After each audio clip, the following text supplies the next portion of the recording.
Hola amigos y amigas, aquí estamos en tu programa ¿Qué pasó entonces? Y estamos realmente emocionados porque estamos en un lugar, vamos a decirlo así, emblemático aquí en el centro histórico de Tegucigalpa.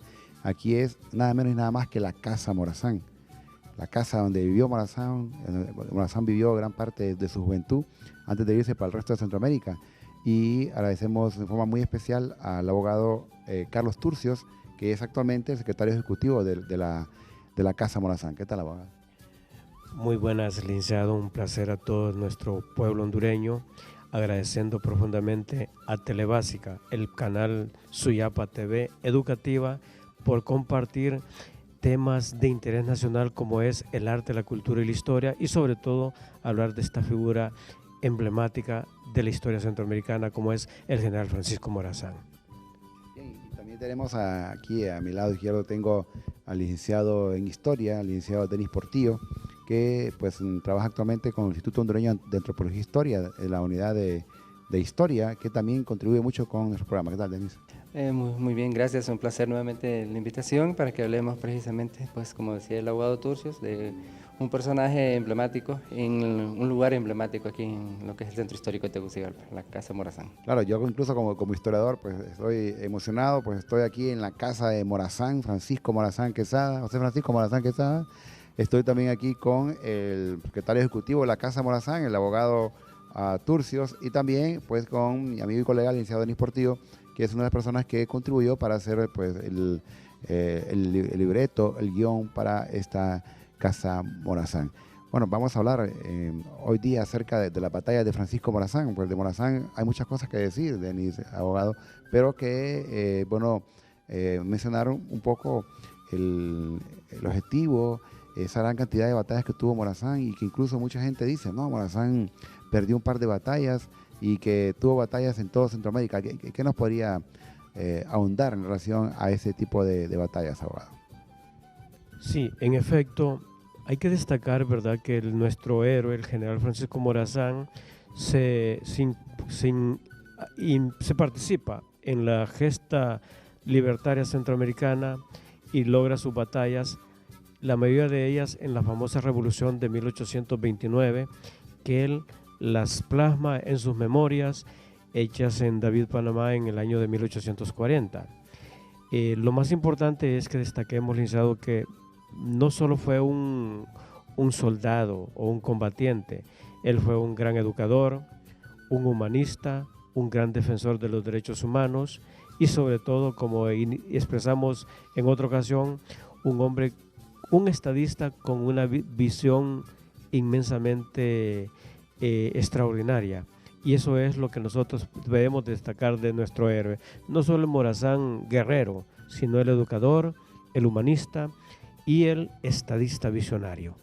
En ese orden, licenciado, libró muchas batallas y todas son importantes. Destacan unas, entre otras, porque tienen mucho que ver con la identidad nacional y en eso vamos a ahondar en su momento. Bien, y eso lo acaba de comentar el abogado Turcio, es importante que pues, realmente lo que menos fue una persona guerrillista, ¿no? O sea, realmente fue un político, estratega, etcétera. Dentro de todo este pues, grupo de batallas que se da en la época de Morazán, pues cabe destacar, Denis, que Morazán pues, no fue un militar académico. Él realmente fue una persona que aprendió ciertas estrategias, ¿no? Es interesante la imagen de precisamente de José Francisco Morazán Quesada porque como bien lo has dicho, Anulfo, él no fue un militar de carrera, él sencillamente fue una persona, un autodidacta, incluso no solo en las cuestiones militares, sino en su propia educación, en su propia preparación intelectual en general, él fue un autodidacta. Ahora, hay que decir claramente que él tuvo grandes maestros, o sea, personas que sí fueron académicamente hablando muy preparadas, que estudiaron en la Universidad de San Carlos y en ese momento la institución de educación superior más importante de lo que era Centroamérica.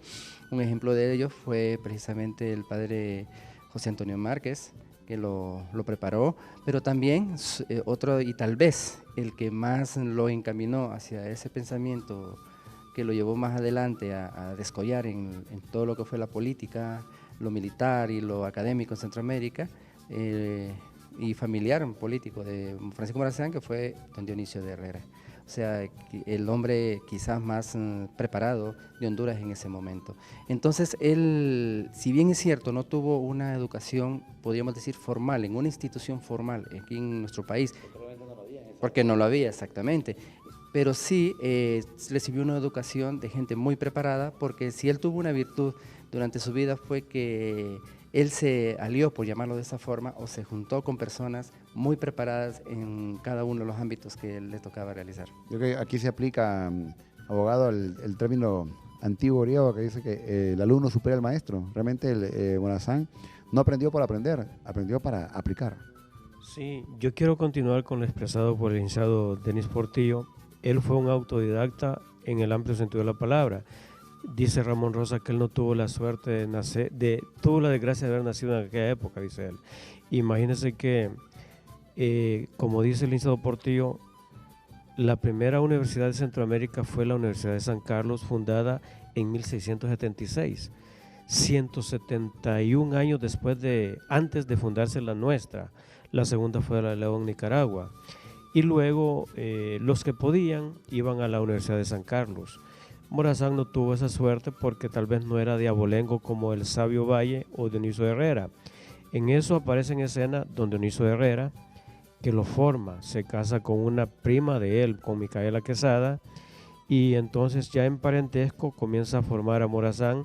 Herrera tenía una gran biblioteca, la mejor de Honduras, y claro, en aquellos tiempos Herrera era un hombre con mucha formación. Era incluso considerado un hombre peligroso al grado que don Narciso Mayol lo denunció ante la Capitanía General de Guatemala de que estaba corrompiendo con ideas perniciosas a la juventud tegucigalpense, dice él. Entonces Herrera era un hombre que traía ideas extraordinarias de los enciclopedistas, y estos señores de la Ilustración francesa fueron los que influyeron notablemente en el pensamiento de nuestro héroe, y también tuvo otros maestros, licenciado Portillo, como decir Nicolás Raúl, el gran oficial de Napoleón Bonaparte, Isidoro Sayet, y Narciso Benítez, el gran oficial del Libertador Simón Bolívar, de origen colombiano. Ellos, más los libros que leyó el héroe. Hay un libro muy importante que influyó mucho en él, que es La Democracia en América, de don Alexis de Tocqueville. Y también el espíritu de las leyes, el contrato social y los demás escritos de los enciclopedistas, ¿verdad? Morazán era un gran lector, y eso lo deja ver incluso en sus escritos, porque era un genio. A pesar de que solo tuvo 18 meses de instrucción formal, él era un genio, ¿verdad? Y lo plasma incluso en sus escritos. Y cabe destacar que don Dionisio Herrera tenía una de las mejores bibliotecas de Honduras, y Morazán aprovecha eso. Los idiomas que hablaba Morazán, Denis. Bueno, ya lo mencionaba también el abogado, como bien lo mencionas, don Dionisio de Herrera tenía en ese momento la mejor biblioteca, más grande biblioteca de todo lo que era el estado hondureño. Morazán se sabe que llegó a hablar francés y llegó a hablar inglés. O sea que él aprendió esos idiomas, claro, con la supervisión, podríamos decir, del mismo Dionisio de Herrera, que él hablaba también esos idiomas. Para la época, estamos hablando de la primera mitad del siglo XIX, el idioma franco era el francés, lo que en la actualidad es el inglés para nosotros, ¿verdad? Entonces todo aquel que se jactara de tener una preparación académica y hasta científica, debía hablar el idioma francés, porque la mayoría de los escritos importantes científicos de la época estaban escritos en francés. Entonces, Morazán, pues eso demuestra, y retomando nuevamente las palabras del abogado Turcios, la capacidad que él tenía, la capacidad intelectual que pudo haber desarrollado, a pesar de, como decía, de 18 meses de una educación formal. O sea que gran parte de su vida él fue un autodidacta. Y como autodidacta, pues también, debemos decirlo, tuvo algunos errores, pero que son minimizados por los logros que él logró tener en su momento, ya sea logros de estadista como logros de militar. Bien, se dice incluso, abogado Turcios, de que Morazán en todas sus batallas, ¿todas las ganó realmente? Él tuvo unas 25 batallas, pero entre todas tuvo algunos reveses. Hay que ser honesto, ¿verdad? Es un hombre que salió casi victorioso en todas ellas, por eso el famoso don Álvaro Contreras lo considera el señor de la victoria. Algunas batallas las ganó con muchas dificultades. Hay una de ellas que pesa mucho, que es la famosa retirada de Guatemala, precisamente en 1829. Y hay otra batalla, la del Espíritu Santo, en donde él salió terriblemente herido de un brazo, con un brazo quebrado. Cabañas fue herido terriblemente en una costilla, y en esa batalla murió su gran amigo y genial asesor, el colombiano, ex oficial de Bolívar, Narciso Benítez. En realidad, él ganó muchas batallas, y todas las batallas son importantes, comenzando por la gran gesta, la batalla de la Trinidad, después la de Hualcho, la de las Charcas, la de Mixco, la de San Antonio, la de San Pedro Perulapán, y así otras, la de San Salvador, las dos de Guatemala, la de las Lomas de Jiboa, las de una que está acá en Amatique, y también la famosa batalla del Espíritu Santo, que ya hemos hablado, en donde él no salió bien librado, pero al final él tenía como costumbre, también con mucho criterio, aprovechar las retiradas para no sacrificar a sus soldados, ¿verdad? Cabe destacar que Morazán en muchas de estas batallas lograba un poco de mantener la paz primero, capitulaba y luego después, bueno, no hay otra opción. Sí, una característica de Morazán era que él, aunque no lo parezca, y como decía, él tuvo alrededor de 25 batallas, y de esas, el 80-85% las ganó, o sea que era un gran estadista y militar, pero él era un pacifista, aunque no lo parece. Y él siempre, antes de cualquier batalla, antes de cualquier decisión de ir a un combate abierto, él siempre intentaba realizar la paz. Bueno, estas batallas son importantes, y vamos a hacer una breve pausa, y en la segunda parte vamos a hablar acerca de una de estas grandes batallas, que es la batalla de la Trinidad. Y usted no nos cambien, ya regresamos con tu programa ¿Qué pasó entonces?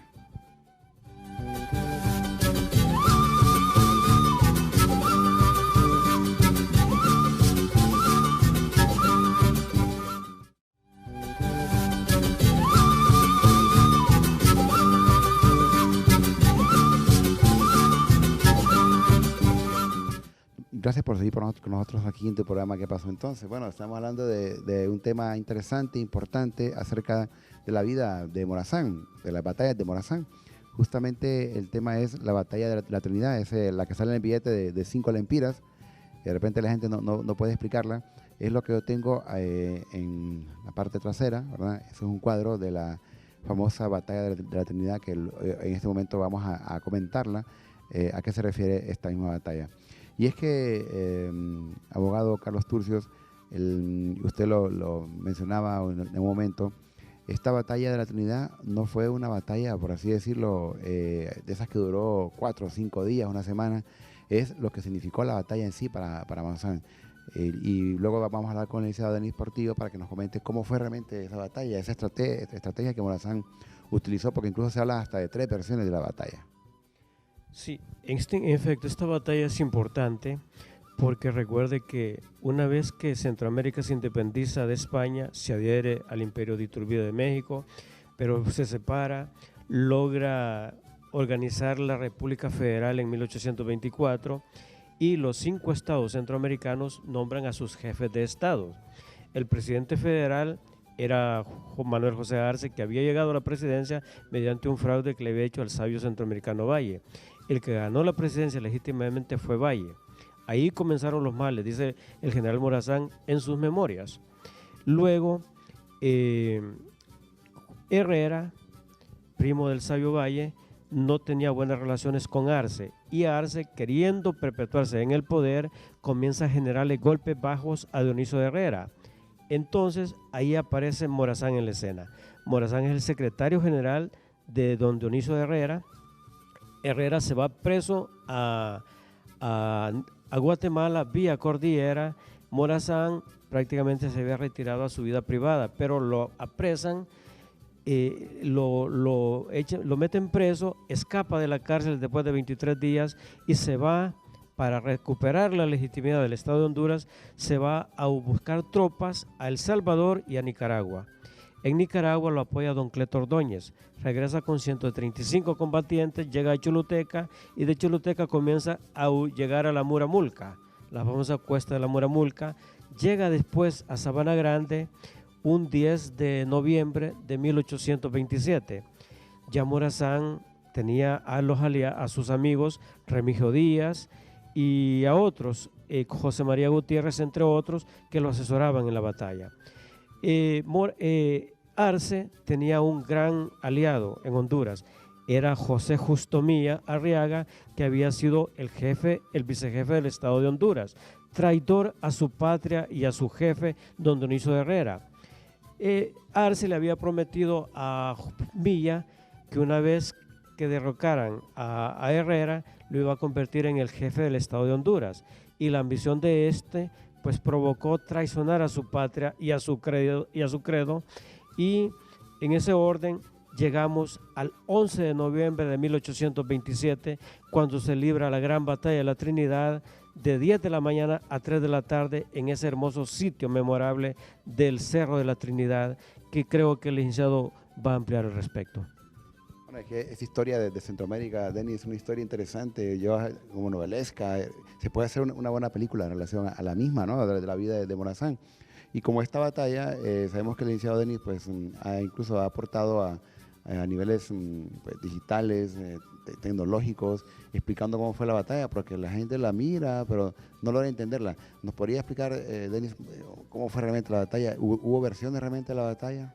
Es interesante esto de la batalla de la Trinidad, porque representa mucho dentro de lo que es la historia tanto de Centroamérica, no solo de Honduras, de Centroamérica, porque si vamos a cantidades de personas que participaron en ellos, no fue que haya grandes cantidades de soldados o de guerreros. Por un lado, Francisco Morazán se calcula que tuvo entre 300, 400 personas, que era solo su vanguardia, porque la retaguardia de las mismas tropas de ellos había quedado en Sabana Grande, donde había establecido el 10 de noviembre su cuartel general, gracias.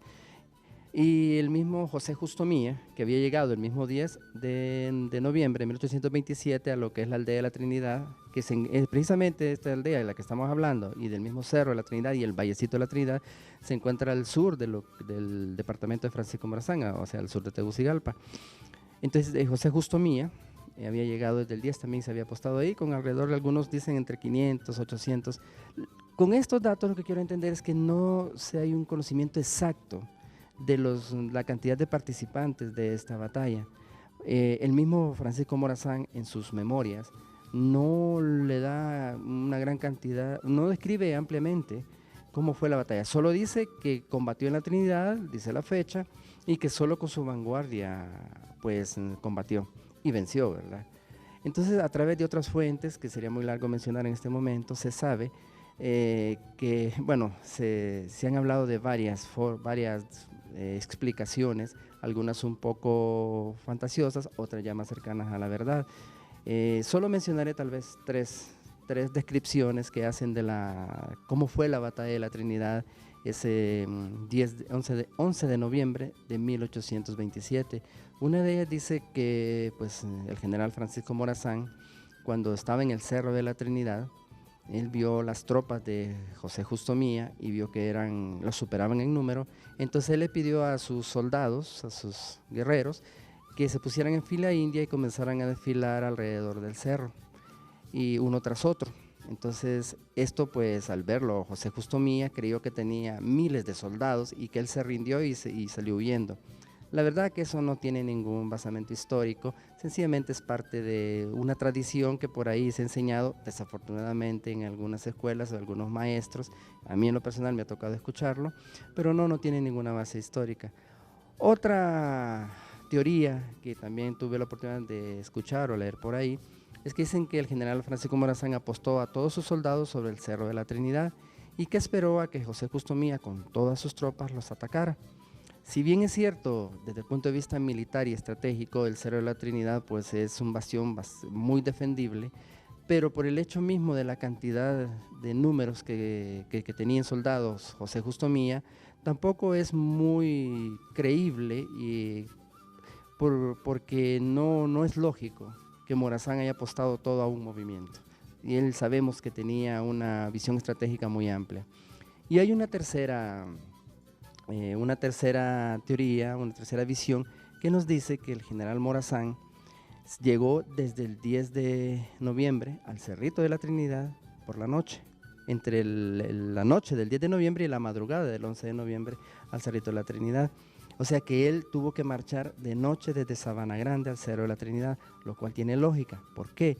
Porque recordemos que la familia Morazán era una familia de comerciantes y que ellos tenían rutas comerciales y conocían el camino. Parte de esas rutas comerciales era precisamente El Salvador y Nicaragua, o sea, la carretera del sur de Honduras, que es la más antigua del país precisamente. Entonces eso indica que él conocía el camino, o sea que él podía marchar de noche. Y llega al Cerro de la Trinidad. Digamos que llega en la madrugada, porque en sus memorias en algún momento menciona que llega cerca del amanecer, y si tomamos que es noviembre, el cerca del amanecer vendría a ser 5:30, 6 de la mañana. Y se aposta, pero él no toma todas sus tropas, todas en el Cerro de la Trinidad, sino que una parte de su vanguardia, que la deja, si no me equivoco, bajo el mando del coronel Pacheco. De ahí, o parte de sus tropas las destina al flanco izquierdo, o sea, no sube el cerro, sino que en una de las laderas del cerro, el lado izquierdo, que era, si no me equivoco, el coronel Benítez. Y él comanda el flanco derecho, o sea, el lado derecho del cerro, otra parte de sus tropas. Luego viene el amanecer, como bien decía el abogado Turcios, las 10 de la mañana, el coronel José Justo Mía decide atacar. Y ataca de frente, tenía mayor cantidad de soldados, o sea que eso le daba una gran ventaja militar. Y decide atacar el cerro de frente. Entonces viene el coronel Mía, da la orden de ataque y ataca. Entonces continúa diciendo esta visión o esta historia, que atacaron durante un tiempo y Morazán, que era el que comandaba estas fuerzas en la Trinidad, decide esperar. Cuando él ve el momento adecuado, da la orden con un cañonazo o trompeta, de que sus dos flancos, las dos fuerzas que estaban a las laderas del cerro, realicen un movimiento envolvente, como se dice en el argot militar. O sea, ¿qué quiere decir esto? Que por la retaguardia de las tropas enemigas que estaban tratando de subir al Cerro de la Trinidad, los ataca y los agarra de sorpresa. Los soldados atacantes, los que estaban atacando, no sabían cuántas tropas estaban llegando, no sabían cuánto lo estaban atacando, y definitivamente se puede afirmar que en algún momento los tuvo que haber invadido el miedo, y eso provocó una desbandada, como se dice, y ellos salieron huyendo. Es más, el mismo Morazán dice en sus memorias que José Justo Mía salió huyendo tan rápido que dejó abandonado muchos papeles y una carreta y unos baúles que cayeron bajo el poder de Morazán y tenían información muy importante con respecto a las órdenes que había recibido precisamente de Guatemala. Y fue tanto el impacto de la victoria de Morazán en ese momento que Justo Mía, así como que desapareció de la historia de Centroamérica, o sea, cayó en desgracia. No volvió a aparecer, cayó en desgracia. Y más o menos esa es como la descripción más aceptada y más lógica desde el punto de vista militar, como sucedió la batalla de la Trinidad. Creo que Morazán era un tanto discreto para relatar sus batallas, ¿no? Y realmente lo que quería era conocer el hecho. Y una vez que se dio esta batalla, abogado, ¿cuál fue el significado político, social de esta batalla de la Trinidad, que fue el 11 de noviembre de 1827? La batalla de la Trinidad significó mucho para el Estado de Honduras. Recordemos que Arce, a través de Milla, había usurpado el poder en Honduras. Eso motivó a nuestro héroe, el general Morazán, a tomar las armas y para recuperar la libertad de don Dionisio Herrera, que era el legítimo presidente, el legítimo jefe de Estado de los hondureños, que ya estaba preso en Guatemala, tuvo que enfrentar a la hueste de Arce y de Milla. Él dice en sus memorias que ese 11 de noviembre los hondureños le dieron una gran lección de valentía, de honor a las huestes de Arce y de Milla, y que estos mordieron el polvo en el Cerro de la Trinidad, devolviéndole el honor a los hondureños. Y entonces, ese mismo día, Morazán marchó a Tegucigalpa, se torna como primera vez jefe de Estado de Honduras, después de Herrera, y posteriormente la historia lo corona de laureles. Morazán es 3 veces jefe de Estado de Honduras, después asume la presidencia de la República Federal de Centroamérica, nuevamente la asume en 1834 y luego es 3 veces también presidente de El Salvador y por último presidente de Costa Rica. Él fue 8 años presidente consecutivo de Centroamérica, ¿no? Bueno, estas historias de Morazán son interesantes, realmente nos sorprende la vida de Morazán. Agradecemos aquí al abogado Carlos Turcios y también el hecho que nos haya permitido estar en la casa de Morazán, que para nosotros es un privilegio y un lujo hablar de Morazán en la casa de Morazán, ¿no? Igual también al licenciado Denis Portillo, que pues nos aporta mucho. Él trabaja actualmente con Instituto Hondureño de Antropología e Historia, de la Unidad de Historia de este instituto. Bueno, a mí no me resta más que dar las gracias a cada uno de ustedes y decirles a ustedes que no olviden escribirnos a nuestro correo electrónico ¿qué pasó entonces? _stbe@telebasica.com, y realmente agradecemos su fina preferencia hacia nosotros. Nos vemos.